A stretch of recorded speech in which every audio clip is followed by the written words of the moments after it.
আমাৰ ৰাজ্যখনত আমি 12খন জিলাত সংহত উপায়ুক্তৰ কাৰ্যালয় নিৰ্মাণ কৰিছোঁ। এই 12খন জিলাতে আমি এনেকুৱা ধৰণে ডিজাইন কৰিছোঁ যে ফাৰ্ষ্ট ব্লকটোত ডিসি আৰু ডিসিৰ লগত সংলগ্ন কাৰ্যালয়সমূহ থাকিব আৰু সেকেন্ড ব্লক আমি আৰু এটা বনাম য'ত এডুকেশ্যন হেল্থ সেই অফিচবিলাক থাকিব। 12খন জিলাতে আমাৰ প্ৰগতি বিভিন্ন ধৰণৰ। আজি মই গুৱাহাটীৰ ৰূপনগৰত য'ত নেকি কামৰূপ মহানগৰ জিলাৰ ডিসি অফিচ আহিব তাৰ অগ্ৰগতিৰ বুজ ল'ব আহিছিলোঁ।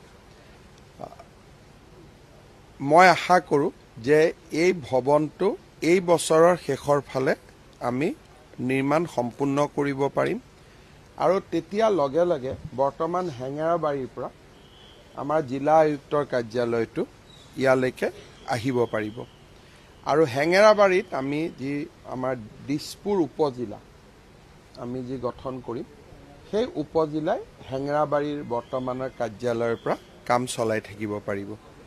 আজি মই অগ্ৰগতিৰ মূলত বুজ ল'ব আহিলোঁ আৰু ছেটিছফেক্টৰী হয়, ভালে কৰি চলি আছে আৰু তেওঁলোকে মোক কথা দিছে যে এই বছৰৰ অক্টোবৰ মাহৰ ভিতৰত গোটেই কামখিনি সম্পূৰ্ণ কৰিব। লোক নিৰ্মাণ বিভাগৰ ইঞ্জিনিয়াৰবিলাকে কনফিডেন্স দেখুৱাইছে যে এই বছৰৰ অক্টোবৰৰ ভিতৰত তেওঁলোকে কাম কমপ্লিট কৰিব পাৰিব। তিনিচুকীয়াৰ মেধাৱী ছাত্ৰ IIT ষ্টুডেণ্ট খড়গপুৰৰ তেওঁৰ এই হত্যাকাণ্ড বুলি মৰণোত্তৰ এই বিষয়ত মই আগতেও য'ত যেনেকৈ পাৰোঁ সহায় কৰি আছিলোঁ। কলিকতা উচ্চ ন্যায়ালয়ত গোচৰটো চলি আছে। আমি চেষ্টা কৰিম যাতে হাইকোৰ্টে এই গোচৰটো CBIলৈকে হস্তান্তৰ কৰে।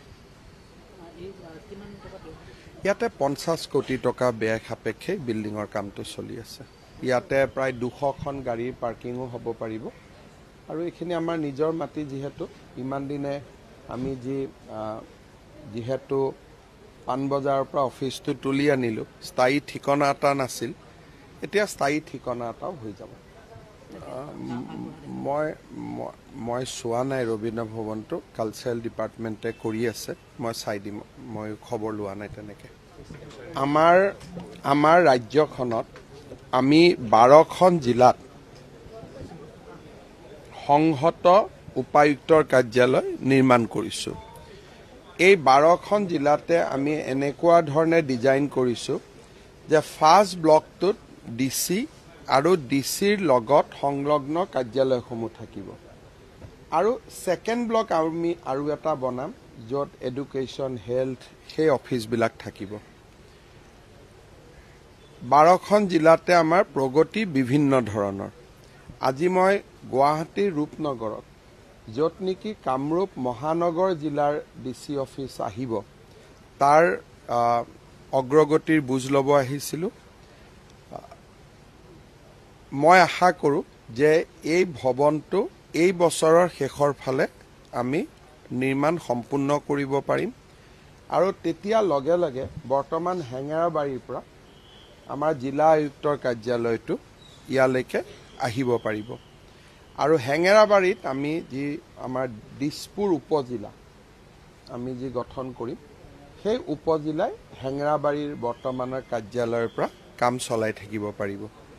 আজি মই অগ্ৰগতিৰ মূলত বুজ ল'ব আহিলোঁ আৰু ছেটিছফেক্টৰী হয়, ভালে কৰি চলি আছে আৰু তেওঁলোকে মোক কথা দিছে যে এই বছৰৰ অক্টোবৰ মাহৰ ভিতৰত গোটেই কামখিনি সম্পূৰ্ণ কৰিব। লোক নিৰ্মাণ বিভাগৰ ইঞ্জিনিয়াৰবিলাকে কনফিডেন্স দেখুৱাইছে যে এই বছৰৰ অক্টোবৰৰ ভিতৰত তেওঁলোকে কাম কমপ্লিট কৰিব পাৰিব। তিনিচুকীয়াৰ মেধাৱী ছাত্ৰ IIT ষ্টুডেণ্ট খড়গপুৰৰ তেওঁৰ এই হত্যাকাণ্ড বুলি মৰণোত্তৰ এই বিষয়ত মই আগতেও য'ত যেনেকৈ পাৰোঁ সহায় কৰি আছিলোঁ। কলিকতা উচ্চ ন্যায়ালয়ত গোচৰটো চলি আছে। আমি চেষ্টা কৰিম যাতে হাইকোৰ্টে এই গোচৰটো CBIলৈকে হস্তান্তৰ কৰে। ইয়াতে 50 কোটি টকা ব্যয় সাপেক্ষে বিল্ডিঙৰ কামটো চলি আছে। ইয়াতে প্ৰায় 200খন গাড়ীৰ পাৰ্কিঙো হ'ব পাৰিব আৰু এইখিনি আমাৰ নিজৰ মাটি যিহেতু ইমান দিনে আমি যিহেতু পাণবজাৰৰ পৰা অফিচটো তুলি আনিলোঁ, স্থায়ী ঠিকনা এটা নাছিল, এতিয়া স্থায়ী ঠিকনা এটাও হৈ যাব। মই চোৱা নাই ৰবীন্দ্ৰ ভৱনটো, কালচাৰেল ডিপাৰ্টমেণ্টে কৰি আছে, মই চাই দিম, মই খবৰ লোৱা নাই তেনেকৈ।